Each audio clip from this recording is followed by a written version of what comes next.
Hi, welcome to another exciting episode of the Andre the Beast Creighton Show. Another exciting show, another exciting guest here to promote the new movie next Sunday, Street Angels, IMAX Theater, Indianapolis, Indiana. Make sure you are in the place to be, dressed to impress. Now, we know about the movie. We met some of the cast members, but today we're going to talk with the man who puts it all together and one of the leading men of the show. So I'm going to start here on my right and have him to introduce himself. Samuel Rokstar Radford, one half of Nappyville, director of Street Angel.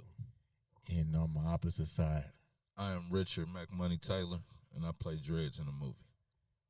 what better character could you not play than Dreads? I know, right? Created especially for me. Before we get started, let's start on this side. They brought the idea to you. What did you think when you first got the idea?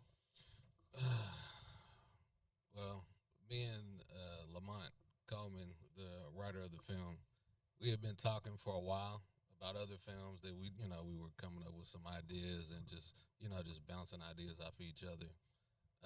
And then he ended up moving to Indianapolis. So he was kind of posted here, and it was like, okay. So what we were talking about before, we weren't really set and ready to do. So it was like, okay, we'll put that on the back burner. So shortly after that, my mother ended up having a stroke. Oh, shit. So I was in Phoenix. Okay. Previously he was in Nashville. Right. So Nashville to Indianapolis, then Phoenix to Indianapolis. Okay. So I also came here. So it put us in the same city, and we were kind of able to put our heads together on some new stuff. And it was like, okay, what could we do while we're here?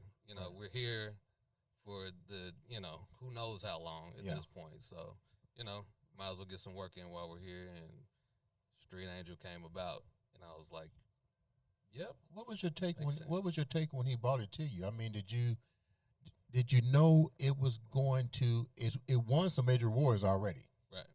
But did you see it manifesting as quickly and as accurately as it has done? I had a lot of, I would say, faith in the film. Just it's a faith-based film, but it was more or less just our synergy that we've had just in previous conversations, and we've known each other for a long time already in the music world and everything. So it was just kind of like whatever he brought to me, I knew it was going to be something that was worthwhile, something that that would have a message, because he's very thoughtful. You know what I mean, and very intentional. So when I saw it, I was like, yeah, we're gonna do this, and we're gonna do it quick. What was we mentioned this word. I haven't forgot about you, Dreads. I'm straight, man. So let's go here. You guys do what is called a reading. I think it's what it's called, a table reading, right? Yeah. Were you part of that table reading? I was not at the table reading. How important is it for you to be involved in the table reading when you're trying to be creative behind the scenes as well? Like,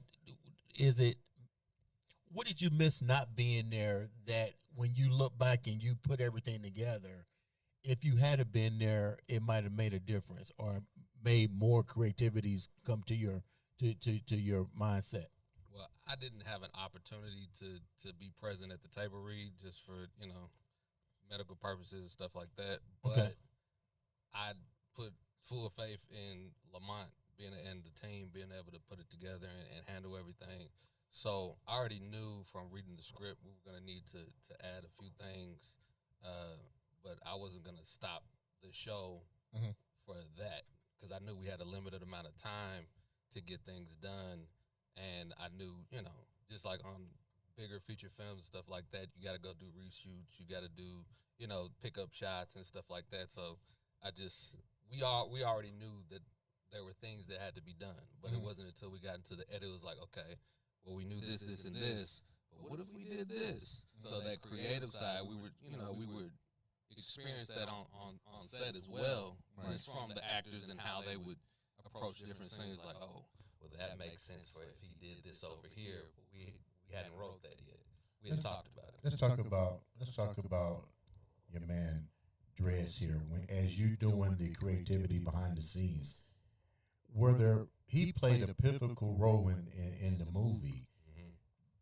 Did you find that after going through the final phases that you can make him even more of a unique character in that as well? Definitely.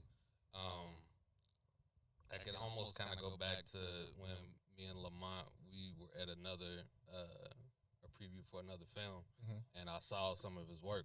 Me and Ricky, we actually go back way back to middle school and high school. What? Yeah. For sure, facts. So I saw him. I was like, oh, he's acting, and he was doing a crazy job. Like, he was killing it. Right. So I was like, hey. So we talked after the film, and I was like, hey, we need Ricky. He was like, oh, Drez? Yeah. Like, yeah, have to have him. You know what I mean? Because he's dope. Why did you need him? That's the key. Because I think people need to realize something here. You've been knowing each other since you were like this, and now he's involved, and you recognize talent. Right. So what was it about him that you went to the mind and said, look, this is the guy? It was just the raw talent, you know, because I didn't know whether he had been to acting classes or anything like that. But what I saw on screen, I knew we needed that for the film. It's raw. He was being himself, but he was adding to it. So it was that part that I know. I was like, okay, he knows what to do with a character. You know what I mean? Hold that though. What does he mean when he say raw? What is raw? What does that mean to you, raw? I have no experience in acting, bro. Really? Yeah. I've done a film before this one, but the guy that picked me for that film seen me performing at a show. I was rapping on stage. So that's how I landed that role. Like, I ain't been in no classes for this, so I think that's what he mean, raw, just kind of taking the character and adding myself to it. You know what I'm saying? When you got the character, like you said, you haven't had any, you never did acting. You're more of a musician, an artist. When the role came to you, how did you accept it? Did you what was your take on it when you got the role? Is what I'm saying. First of all, I ain't turning nothing but my collar down. You sound like me. For real. I mean, especially, the people that was attached to it. You know what I'm saying? I knew it was something big before I even knew what the script was really about, just because of who presented it to me. Right. And I was flattered, too. You feel me? So, but as I got into the script and my character, I started to realize we was doing something serious. You know what I'm saying? So, it made me had to step into it a little more. What part of the script made you realize that it was something serious? Because you came in, let's call it what it is, a little conscious. You ain't just gonna go into something. You don't seem to be that type of person. You're gonna analyze some stuff. Sure. So after you start reading the script, what part of the script made you go, okay, this shit is for real? I gotta be honest, man. Like I said this in a previous interview we did. I think they told me when they called me, I got a 3-way call from Chrissy and Lamont to offer me the role. And I'm sure they told me on the phone, but I don't think I heard it or understood it. At the table read, I was cussing, you feel me, in the table read. And they had to remind me this is a faith-based film, you feel me? They really had to. I don't think I understood that from the jump. So once we got into it and I got to really, you know what I'm saying, be one with my character and see what everybody else had going on, you know what I'm saying, I had to tap into that. You know what I'm saying? Step out of Mac Money and be Dreads. How difficult was it to get into playing that with full authenticity? Because you're this, but now you got to do this. And let's go back to something else too. This is a faith-based thing. So you got to change the whole persona now. I really didn't though, because I grew up in the church. You know what I'm saying? So that's rooted in me anyway. I stray away like we all do, but it wasn't that hard to tap into it. Plus, I kind of I'm really like playing myself in this movie. Like my character is, he kind of straddling the fence. He in the streets, but he know he don't need to be there, and that's kind of like, what I'm saying, story of my life. You feel me? So it wasn't too hard to tap into it. Tell me a little bit about your life without going into the film. Who are you? I'm just a real person, bro. You know what I'm saying? I'm just real. I come from the ghetto. You feel me? From the neighborhood, but my parents raised me the right way. Tried to. You know what I'm saying? As we get older, we do our own thing. Mm-hmm. But if they put the right seed in you, it'll sprout eventually. You know what I'm saying? So I'm just a real person, man. I'm just trying to stay focused. How much of you is that character in real life? He's probably 90% me. Like, real talk. I mean, from the name and everything. Like, people be calling me Dreads before I got the role. Mm-hmm. So it's me. When you look at your character in this movie, what makes me want to come in and see the character Dreads in this movie that you're playing? Let me do it like this. Let me go here. Go ahead. Based on your life, what individuals would you recommend to come and see you play this character? Anybody in the streets. Any youth, anybody that's lack of a father figure, no guidance, you know what I'm saying, don't know what they want to do with themselves, or, you know what I'm saying, like I said, the streets, they need to see this. This is an important movie for our culture, for our kids, for our youth, for our city. You know what I'm saying? Like, I encourage everybody to come see this movie, man. Your granny, your whoever can come see it. It's a message in it for everybody. Let's go back here for a minute. After talking to him, I can see why you probably had to go back and amplify the message in here. What part of the message did you amplify with him? We know where it started, but let's get real. You added, can I say this, another 30, because you saw more creativity with this whole project. And a lot of it was based around particular characters. He happened to be one of the characters. What was it that you, after you saw the first 30 minutes of editing, and you said, you know what, I need to give him superpowers? What was the superpowers that you gave him? More of a voice. Really? I would say just because of the nature of his character and everything that he was dealing with as a character, I didn't think there was enough of it to flourish. Like, now you can see him beginning, middle, and end of how his character evolves, his character arc, if you will. Mm-hmm. And as for some of the other characters, same thing. Mm-hmm. But for him in particular, I would want to say he's the antagonist. Do you think you're an antagonist? But not really, I'm a problem. I'm a problem. What do you mean when you say you're a problem? I mean, you got to have a villain. You got to have the good guy. You know what I'm saying? You all of it rolled up into one? I'm half and half. You know what I'm saying? I'm half and half. So when you amplified him, how do you think, from your standpoint, because now you got to take, your job is to take all of this raw footage and make it presentable to the people like Lamont and the people behind the scenes. How was, let me put this way. Clearly you believed in your craft. Mm-hmm. Did you think it was going to be met with resistance from Lamont and the people behind the scenes that you said, I need to add another 30 minutes in there? This can go deeper than what this transcript is that you gave me. Well, you don't know what kind of question you're going to get when you sit in this chair, dog. No, that's all good. No, I mean, because we talked about it very early on. Yeah. About things that might need to be amplified or extended or added or whatever the case may be. And as time went on, it was like, let's do this too. And then let's do this too. So I was getting a little pushback from the producers and everybody a little bit, but they trusted the vision and I trusted their vision as well and their guidance on, because we have a budget and Right. and time is a thing. Right. So we met in the middle every time, and it was great. What And was we got the film that we got. what was the vision from your standpoint?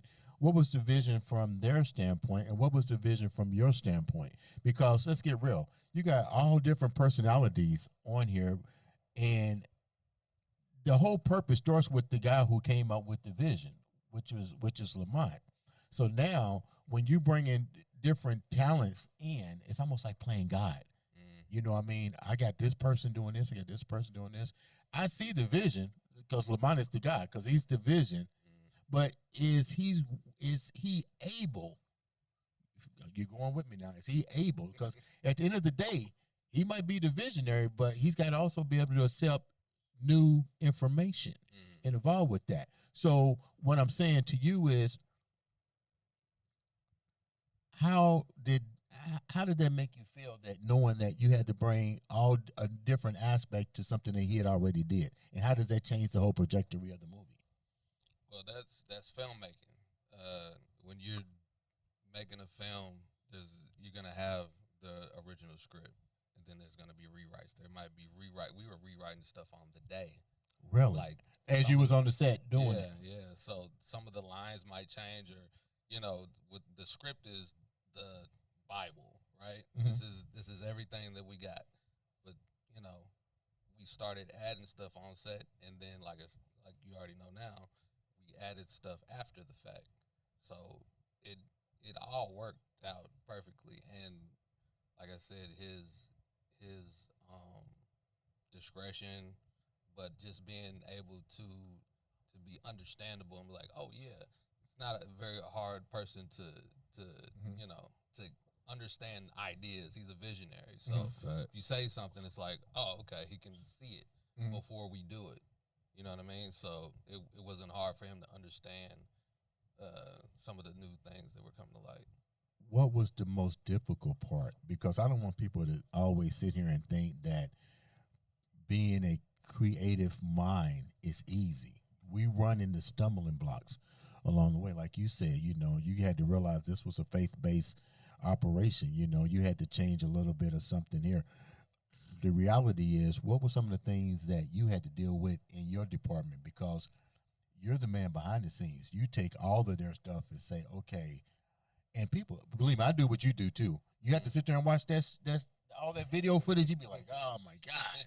But I get it. You be like, damn, I wish I could have added this in. What were some of the problems that you ran into as you was doing this feature movie? I wouldn't say they were problems. They were just, how can we make this better? Okay. How can we blow it out the frame? You know what I mean? There was some sayings that was like, okay, what if we took it up a notch? You know what I mean? What if we added this? Say now we got Dreads doing this, this, and this, and then that ties back to, like, when you're watching the film, you'll see a lot of different things. It's not, I guess I can't say that. Well, yeah, I can.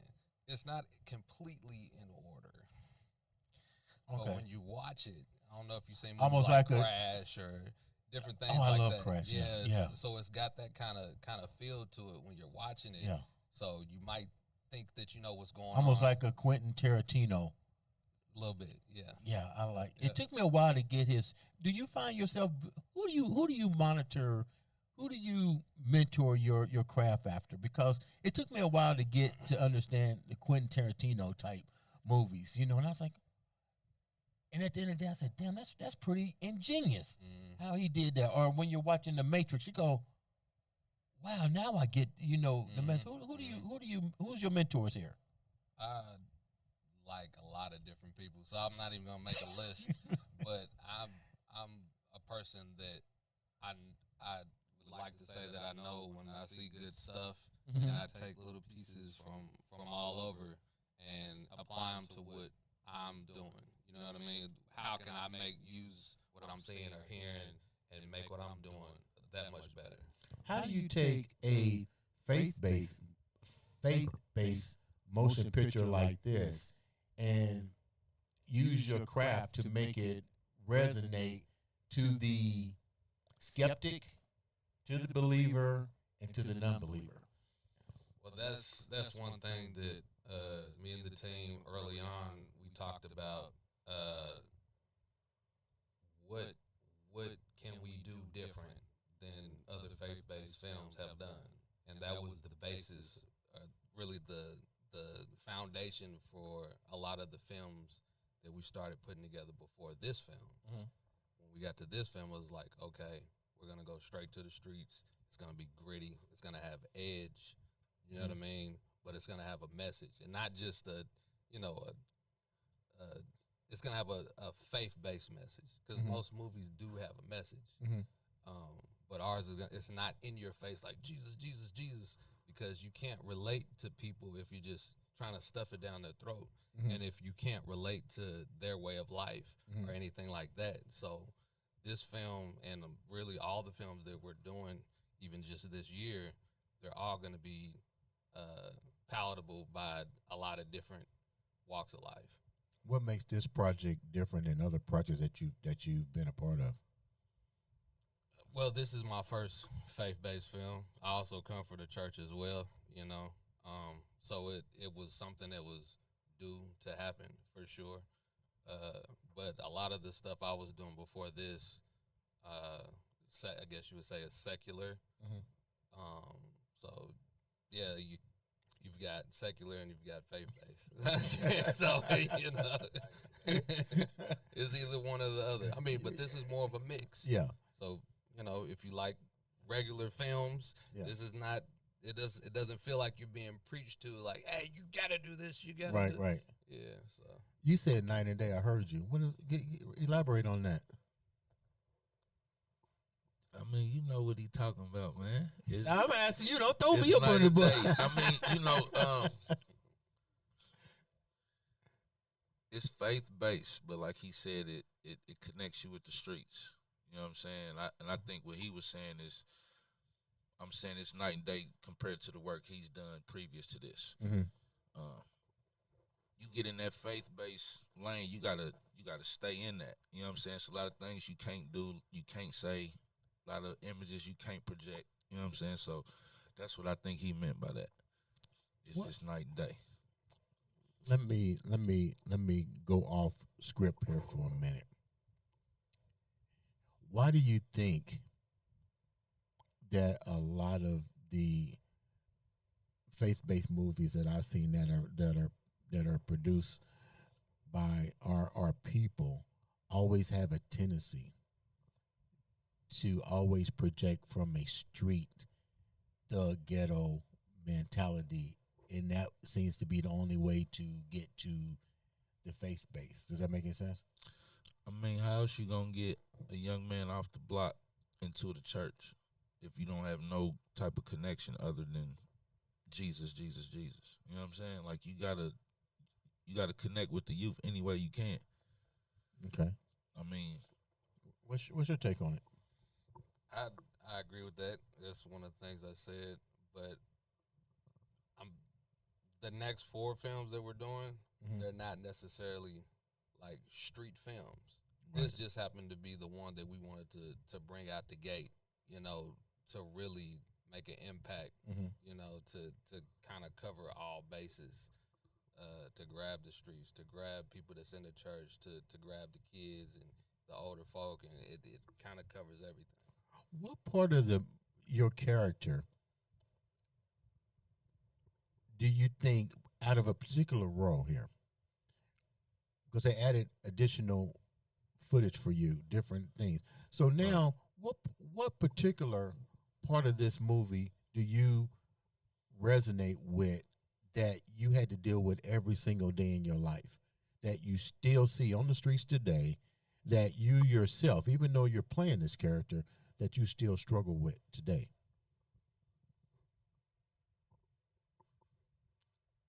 Controlling myself, having self-control, not overreacting to everything, and I'm speaking about me and my character.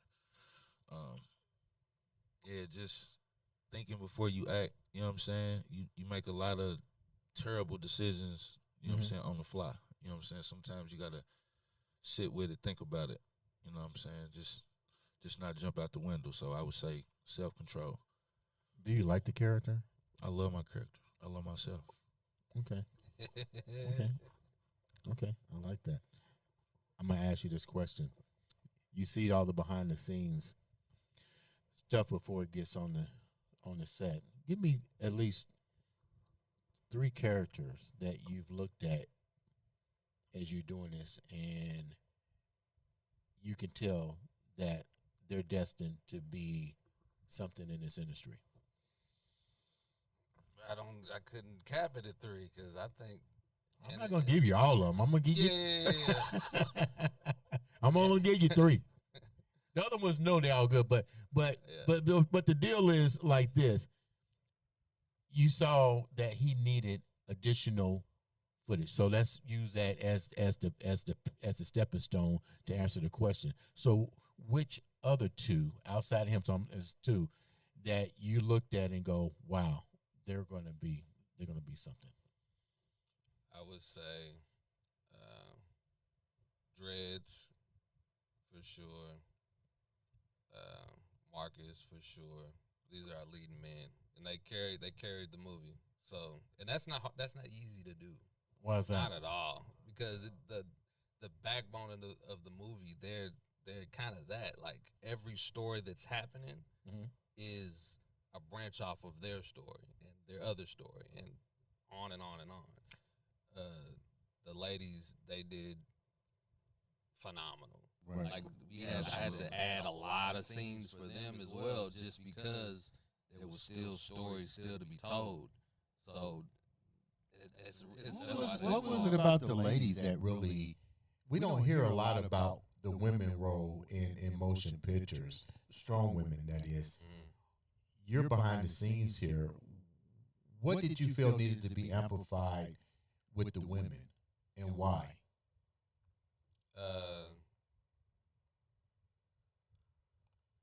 With Symphony, she came in and she did her thing and killed it out the gate, just the whole thing.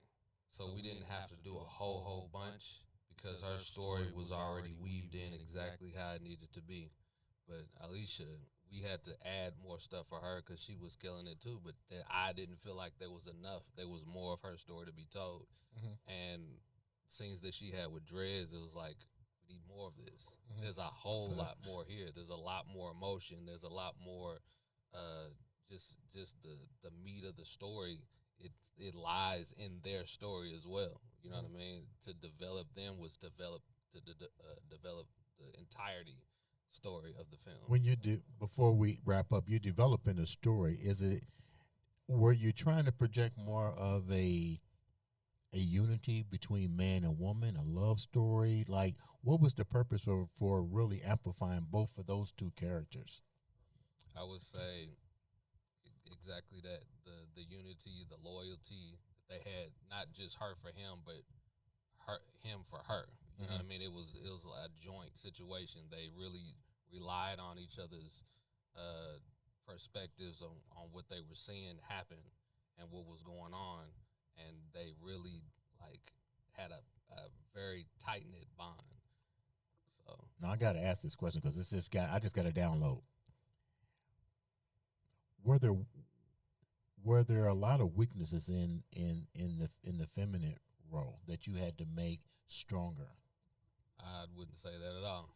Okay. I just felt like the strong stuff that was there needed to be more. Okay. It needed to be more. There were I wouldn't say that there were any weak parts of the female roles at all. Everything was kind of like solid. Everything was solid. Okay.